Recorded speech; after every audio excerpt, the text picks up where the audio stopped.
In the past, our parents used to force us to work hard to be successful. So whenever we start chilling out after having a bunch of errands, our parents will shout at us like, "Hey, do something else instead of just laying around." See, during all this time we grew up believing that if you're tired, do it tired. We are always encouraged to do this and that no matter how exhausted we are. Ironically, this happens over the generational spectrum.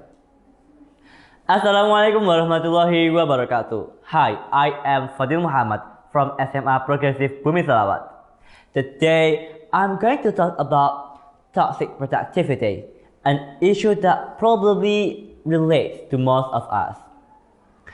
The honorable judges and dear audiences, have you ever heard a quote, "Work harder for the better," or "Your early mornings and late nights will pay off"?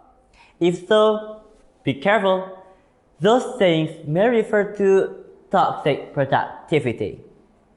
Several psychologists define this issue in various definitions.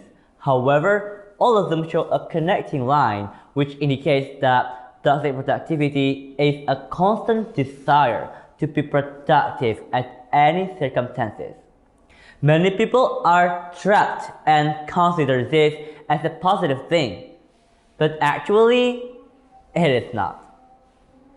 For a long time, working hard has always been associated with being rich and earning a lot of money. Glorification of hard-working habits has effectively changed people's perspective.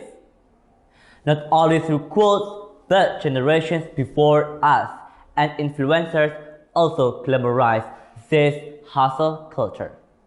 This sort of concept seems to be engraved in people's mindset over the year.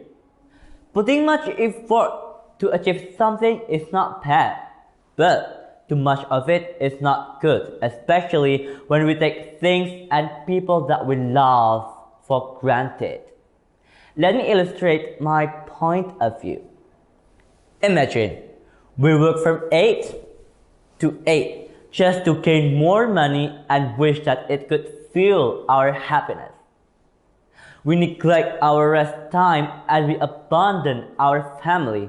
Then we proudly say, "Oh my god, I only got 3 hours to sleep yesterday," to our friends while holding a cup of coffee. This culture is not something that we should be proud of just because other people think it's good to be extra productive. Putting your health and happiness aside and still working for hours just because of "I haven't done enough" is ridiculous. Dear audiences, toxic productivity may sound trivial, but this endless need to be productive puts us in danger. It could drain our energy. It could put a great deal of stress on our bodies, leading to both mental and physical burnout. In some cases, it could increase the level of anxiety and depression. Not only those, but it also could increase the risk of heart disease and cancer. And it could also make us feel terrible. Remember an idiom saying, "An ounce of protection is worth a pound of cure"? So let's prevent these burnouts by doing some steps.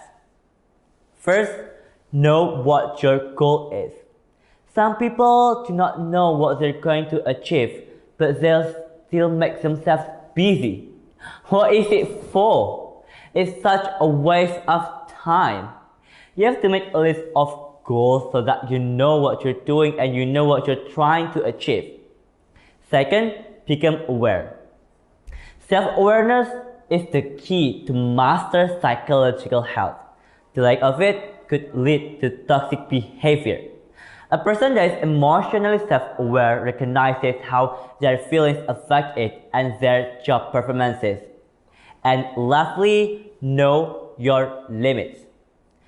People who are trapped in toxic productivity always think that they can have done more, although they have achieved their goals. As a result, they are sacrificing their own health and happiness. Meanwhile, health and happiness are really essential for us as we only live once. Dear audiences, although there's a thin line that separates both, toxic productivity is not the same as being productive. Besides, we should not mark hustle culture as the key to be successful and rich. Nothing's wrong with being productive, but it is another thing to be involved in toxic productivity. So, that's all from me. I hope we can get something fruitful from this. Don't forget to keep yourself healthy and happy. Thank you so much for your attention. Wassalamualaikum warahmatullahi wabarakatuh.